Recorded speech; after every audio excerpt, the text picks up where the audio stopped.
Jacob, pull up the receipts. Okay. What receipts? Okay. How did you go from a small blue HP laptop Oh my god. to this? What is this? Turning up with Torey Lanez, man. opening up for Torey Lanez. How did this happen, Lanez. man? She ain't gotta tell me what to do with it. I already know. Been knew I had the juice with it. Y'all ain't ready though. Outside, got the vision going. I'ma make it go. So Josh is actually a DJ, hence the name DJ Tuffy. That's actually open for Torey Lanez.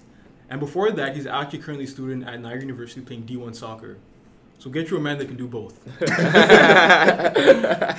Yeah. And I think one thing I really admire about you is that you do two things I feel like everybody kind of wants to do, right? Like most people either want to play in the NBA, play professional soccer, or be a musician, be an artist, that kind of thing. But very few people actually get to do it. Yeah. I think a big part of that is because, you know, society tells them, oh, you can't do it. Their parents say you can't do it. Yeah. Coming up saying you wanted to play professional soccer, coming up saying you wanted to be an artist, DJ. How did your parents feel about that?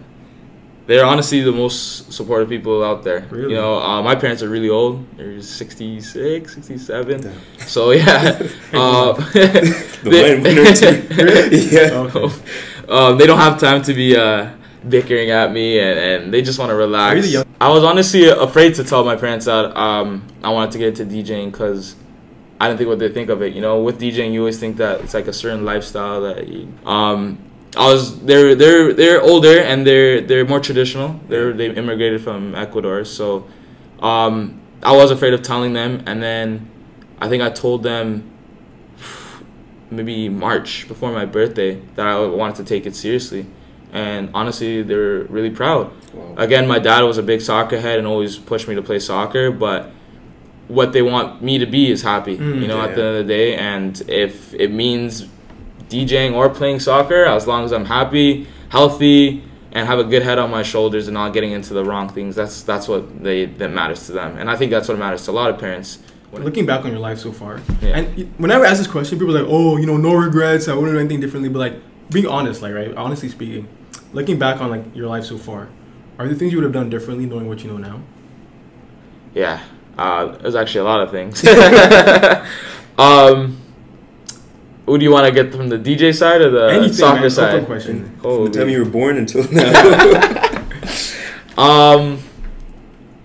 One thing that I do regret was getting myself out there earlier, especially for DJing. Like you should have or you shouldn't have? I should have.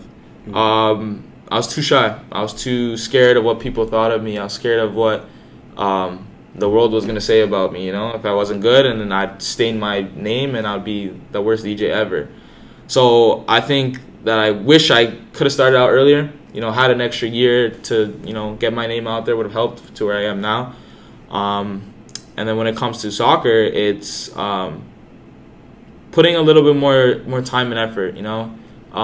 You see all these professional soccer players who, you know, didn't play video games for days on it, or didn't do half the things that I got to do and fool around and have fun with your friends, because that was the difference between them being professional soccer players in Europe to being a regular person playing soccer.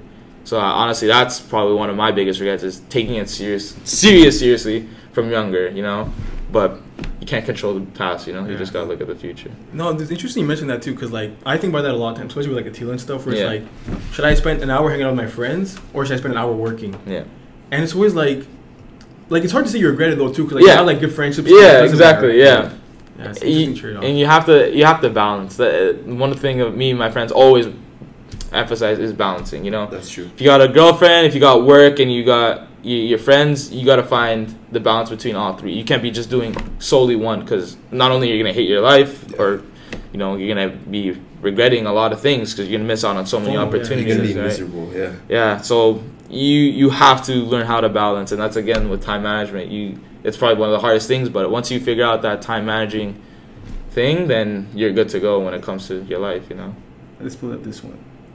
So I have a lot of friends. We probably both have a lot of friends that D1 bound. You want to go D1. Yeah. D1 for soccer, D1 for basketball, whatever it is. Yeah. And like, you know, it's kind of daunting. A lot of people, you know, how do I get noticed, all that kind of stuff. Yeah. For a young, you know, grade 11, grade 10, grade 12 girl or guy, they want to go D1, they want to go play in the States, they want to get a full ride. What sort of like advice would you give them? What should they do to get to that step? First step, take school seriously. You know, the first thing that college coaches, believe it or not, are looking at is your grades. You know, when you have a good grade set, especially in Canada, they really value that. And that gives a lot of academic scholarships, so they don't have to put so much athletic scholarship into you. Yeah. And that helps the program in general, so they can give more athletic to the people who aren't that good in school, you know? Yeah. And if they're going to pay for internationals to come in, which is extra money, you better have your grades high. So that's one thing to really focus on first, because grades comes in D1, grades comes first, soccer comes second. Yeah.